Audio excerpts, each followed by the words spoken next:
containing an attempt to recover and reconstitute the lost origins of the myths and mysteries, types and symbols, religion and language,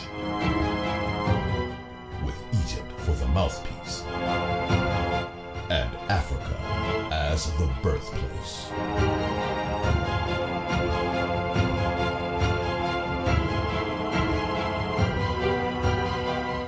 What if I told you that the miracles in the Bible, walking on water, healing the blind, raising the dead, Right. what if those were never actually meant to be read as history?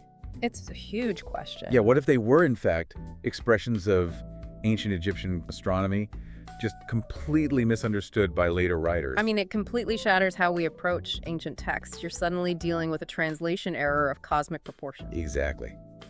So welcome to the deep dive. Today we are taking a massive, really forensic look into two radically different frameworks for understanding the origins of biblical miracles. Yeah, and before we go any further, I think we should make our mission here crystal clear for everyone listening. Yes, definitely. You're absolutely not taking theological or political sides here. We're just impartially analyzing the comparative methodologies, the historical assumptions, and the textual conclusions of the authors in our source stack today. All right, we're just looking at the text. And that source stack is a heavy one. We are putting a modern secular perspective head-to-head with, a comparative mythological one. It's quite the contrast. It really is. So Yeah. on one side, we have Dr. Robyn Walsh's modern biblical scholarship. Specifically, we're looking at her video lecture, Did the Historical Jesus Perform Miracles? Right. And she's approaching the text looking for a historical human being who just kind of accumulated Mediterranean mythic tropes over time. Yeah, like an accretion of myths. Exactly. But on the other side, we have this exhaustive, document-wide exposition of Gerald Massey's work. Specifically, the mysteries and the miracles. Right, from his massive volume, Ancient Egypt, Light of the World, Volume 2. And Massey's argument is, it's staggering. It really is. He proposes that the quote-unquote historical person is a complete misinterpretation from the jump. Wow. Yeah, for Massey, the ancient Egyptians didn't even have a religion in the way we use that word today. Their system was a profound, highly advanced science.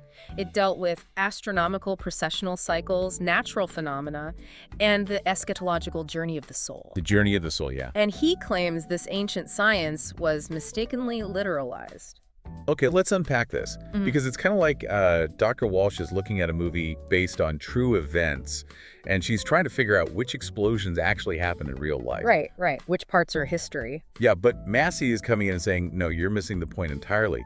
This script isn't a documentary at all. It's a direct translation of a much older, entirely symbolic Egyptian play. That is a perfect analogy. The completely symbolic play versus the embellished biography. Yeah. And to really understand how Dr. Walsh builds her embellished biography framework, we have to look at her starting point. Which is Paul, right? Exactly. Her core claim relies heavily on the earliest Christian evidence we have, the letters of Paul. Yeah, and in her lecture, she points out something that, honestly, it stopped me in my tracks. Paul is completely silent on the earthly miracles.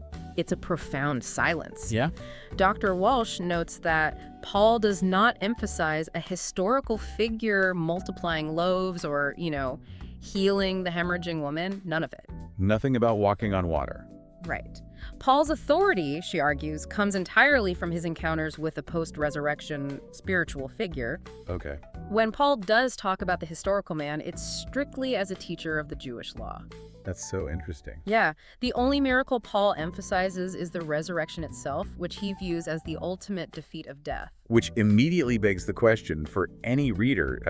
If the earliest writer doesn't mention walking on water or healing the blind, where do all those really specific stories come from in the later Gospels? And Walsh explains this through the lens of Mediterranean tropes.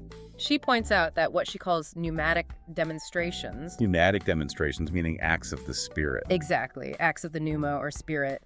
Things like speaking in tongues or spiritual healing. She says these were actually quite common in the ancient Mediterranean world. Yeah. She cites figures like Asclepius, the Greek god of medicine, and even legends surrounding Alexander the Great. So she's saying these acts were just part of the cultural air they were breathing. Yeah, it was expected. She mentions those 19th century German scholars like Gustav Fulmar, right? Yes. Who suggested that later gospel writers basically took these common spiritual demonstrations, and attributed the absolute best of miracles to their guy. Like a highlight reel. Exactly, like a superhero arms race. Yeah.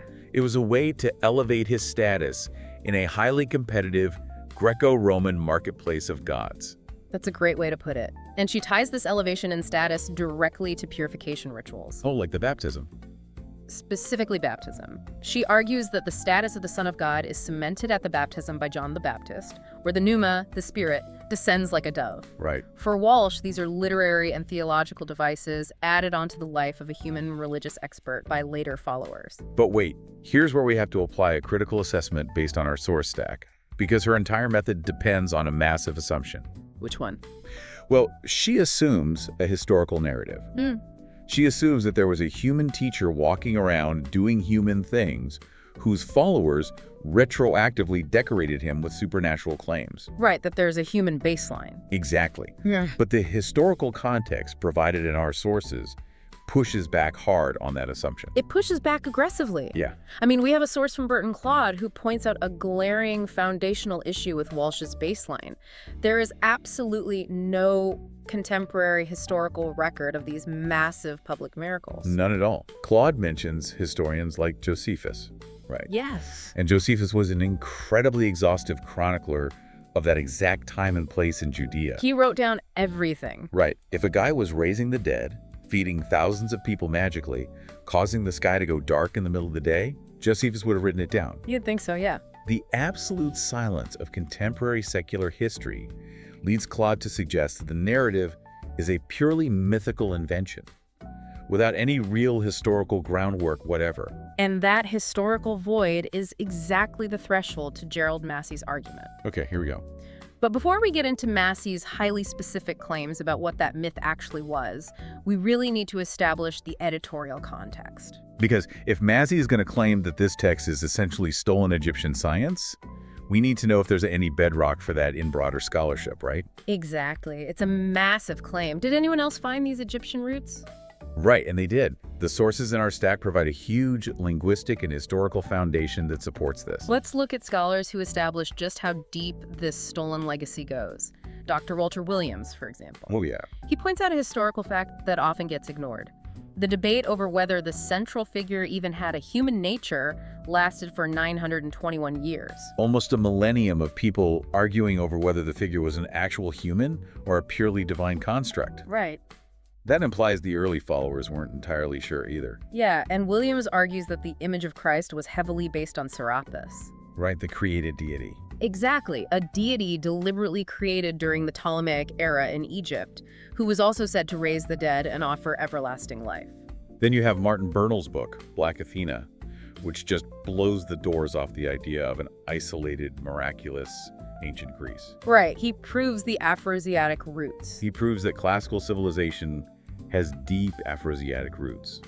He shows that Greek concepts of the afterlife, like the psychostagia. The weighing of the souls. Yes, the weighing of the souls in Greek myth. Bernal proves it's a direct mirror of the much older Egyptian weighing of the heart against the feather of Mat. It's a direct line. The roots of Western justice and fate come directly from Egypt. And then George G.M. James goes even further in stolen legacy. He really does. He affirms that the Egyptian mystery system was the original ancient world religion. Though, as we'll see, religion is almost the wrong word. Right. Massey would argue it was a science. But James points out that their concept of salvation was fundamentally different from later dogma. How so? Well, in the Egyptian system, salvation meant becoming godlike through the rigorous study of science, arts, and a life of profound virtue. And the most important detail there is that there was no mediator. You didn't pray to someone to save you. You did the work yourself. Precisely.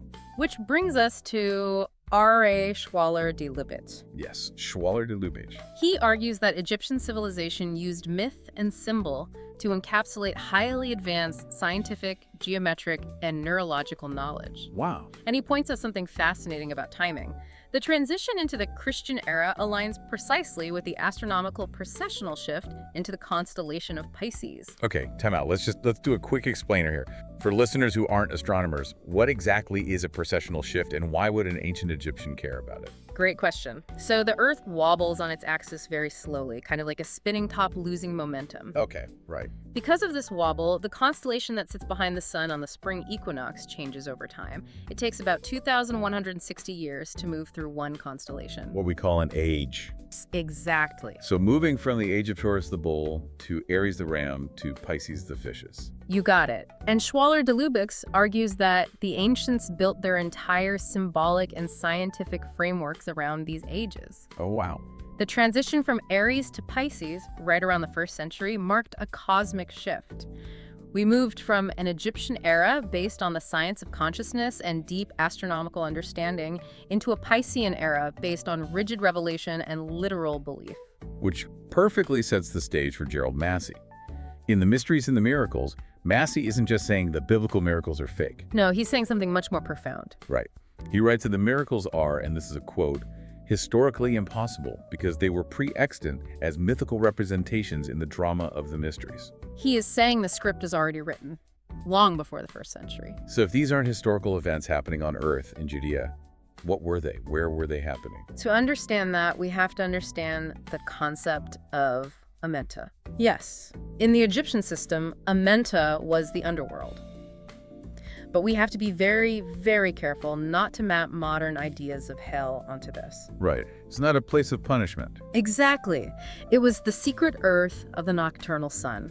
So when the sun sets, it journeys through Amenta. Yes, and it was the spirit world where the dead, which the Egyptians called the manes, sought continuity, transformation, and rebirth. It was a realm of profound spiritual physics. So when the Egyptians talked about miracles, they weren't talking about a guy doing magic tricks in the desert for an audience. No, not at all. They were talking about the eschatological journey of the soul and the astronomical processes happening in Amenta. Which leads to what Massey calls the foundational error of literalism. The big mistake. The gospel writers, or at least the people who translated the oral traditions later, took these esoteric, highly scientific rituals of the Egyptian netherworld and mistakenly placed them on the physical surface of the earth. They took the source code for the afterlife and tried to run it on physical hardware. Massey says, Horus, whose other name is Jesus, is the performer of miracles which are repeated in the Gospels. But if Horus or Iusa be made human on earth, the mythical inevitably becomes the miraculous. It's a difference between a natural law operating in the spiritual realm of Amenta and a supernatural violation of physics in the material realm. Right. If the sun rises in the spiritual realm, it's an allegory for rebirth. But if a physical man physically raises a dead body in Judea, it's a miracle that violates nature. Okay, I really want to get forensic with this, because it's easy to make broad claims about, oh, it's all based on Egypt, but Massey actually brings receipts. He brings a lot of receipts. He does a point-by-point comparison between the Bible and the Egyptian ritual. Let's explore a few of these specific motifs, starting with something heavily theological: the Comforter and the Advocate. Okay, so in the Gospel of John, chapter 14, there's the promise that the Comforter, or the Paraclete, will be sent from the Father. Right. Traditional theology sees this as the Holy Spirit coming to comfort the believers. But for Massey, this represents something highly specific.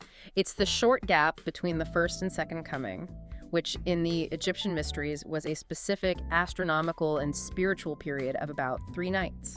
And the Egyptian prototype for this advocate, what is it? It's right there in the Papyrus of Ani. Horus is the literal intercessor. Yep. In the judgment scenes, after the deceased's heart is weighed on the scales of Tot, Horus introduces the faithful soul to Osiris. Wow. Horus literally says, "I have come to thee, O Un-Nefer," his heart is right. "It hath come forth guiltless from the scales." Massey points this out on page 804. So the advocate isn't a vague feeling of spiritual comfort. No, it's a specific judicial and eschatological role in the Egyptian judgment of the soul.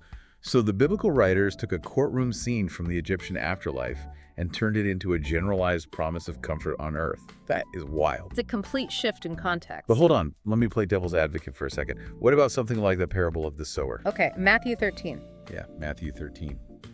The kingdom of heaven is compared to a man sowing good seed, but an enemy comes at night and sows tares or weeds. Right. Couldn't two different cultures just invent metaphors about farming?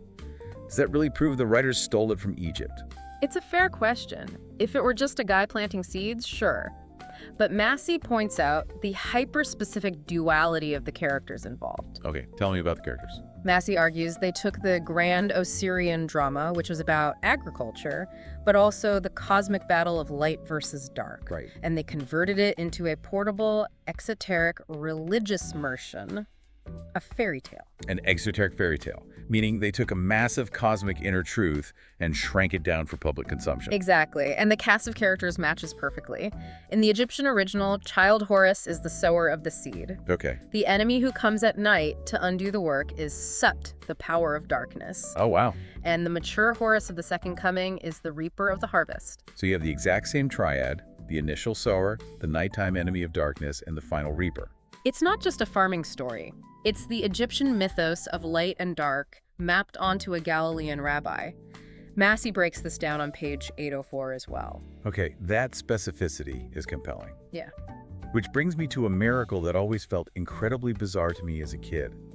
Healing the blind. Oh, this is a great one. Specifically in John 9, the figure doesn't just say, "Be healed." He spits on the ground, makes mud, and physically rubs it into a blind man's eyes. Right. Why mud and spittle? I mean, if you have divine power, why not just snap your fingers? This is where Massey's framework is absolutely devastating to the literalist interpretation, because why would a divine being use saliva and dirt?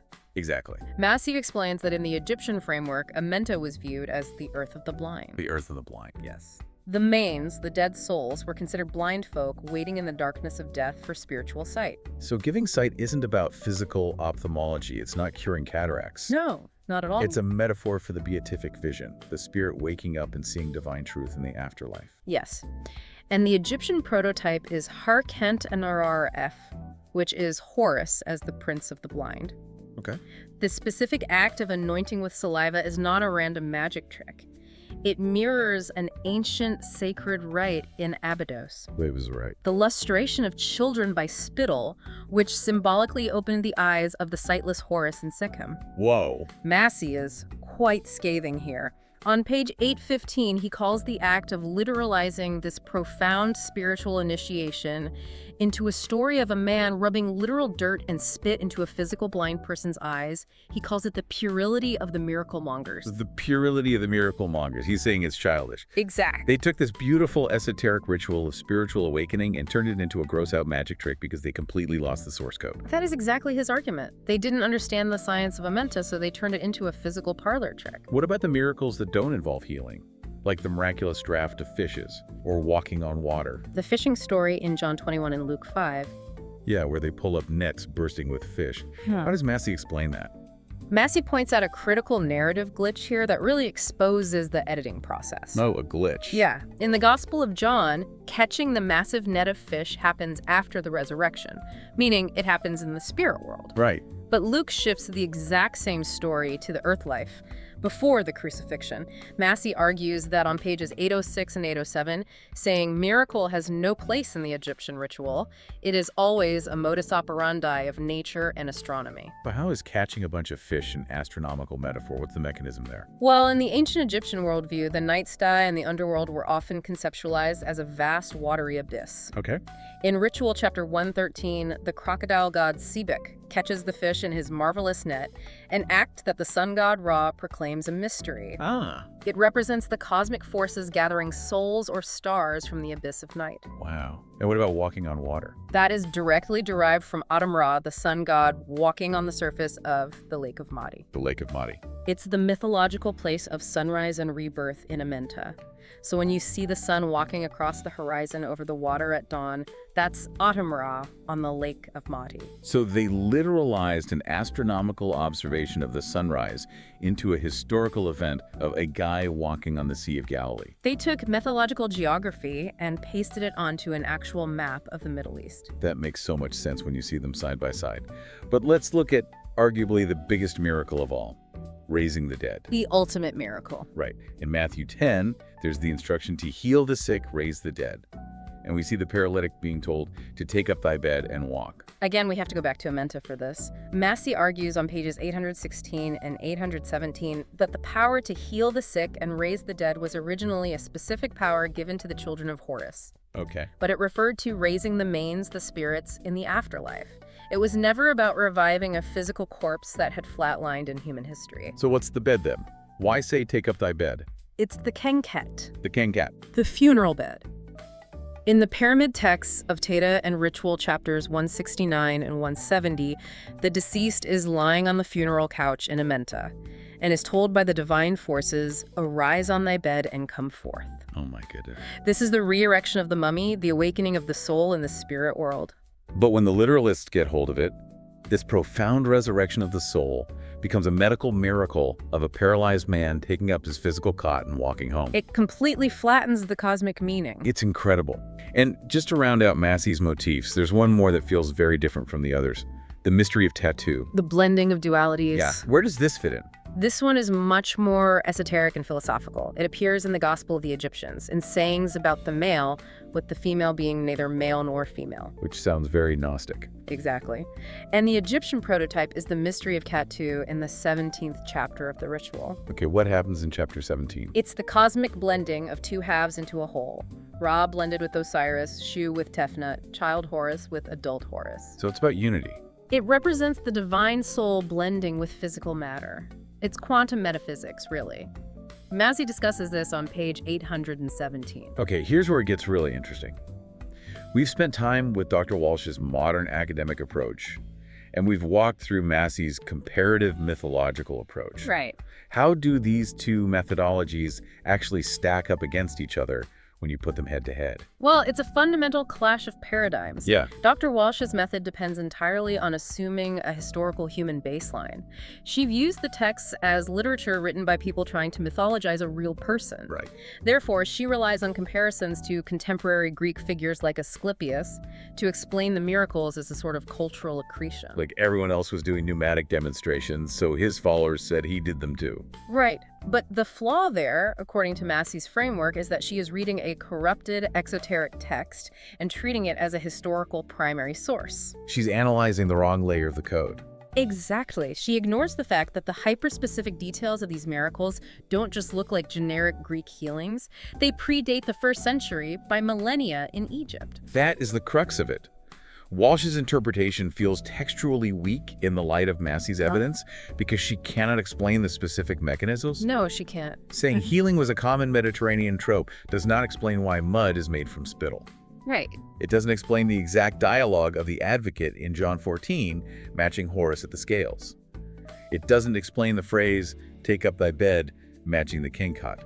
Massey's comparative mythological method traces the specific language, the symbols, and the plot points directly back to the Egyptian ritual. It's so direct. It shows that literalism, and by extension, the secular historians who study it literally, depends on unexamined supernatural assumptions. Yeah. By literalizing the text, they totally erase the original scientific and astronomical genius of the Egyptian source material. And just a note for our listeners, because we just covered a massive amount of highly specific textual comparisons, we're going to put a fully structured table in the show notes that breaks down every single one of these motifs. It's a really helpful visual. Yeah, it lists the biblical passage, Massey's interpretation, the exact Egyptian source, Walsh's view, and the page numbers from Massey's book. So you can see the source code side by side for yourself. Highly recommend checking that out. But for our conversation, when you see it all laid out, it brings us to Massey's overall conclusion. Which is really a commentary on the tragedy of literalism. It truly is a tragedy of misunderstanding. Yeah. Massey's conclusion is that the texts are intrinsically Egyptian in origin. Their foundations are heavily astronomical, cosmological, and mythological. So where does it go wrong? The tragedy of modern Orthodox theology, and ironically the tragedy of secular historical scholarship like Dr. Walsh's, is that they share a common fatal flaw: literalism. They're both looking at a highly complex diagram of the cosmos and arguing about the personalities of the stick that is drawn on it. Beautifully put. By reading astronomical symbolism and scientific structure as literal human history, they both fundamentally misunderstand the texts.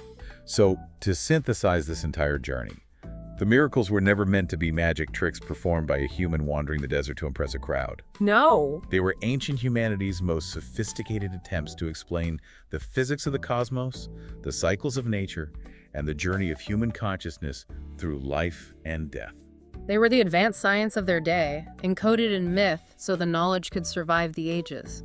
But unfortunately, the key to the code was lost.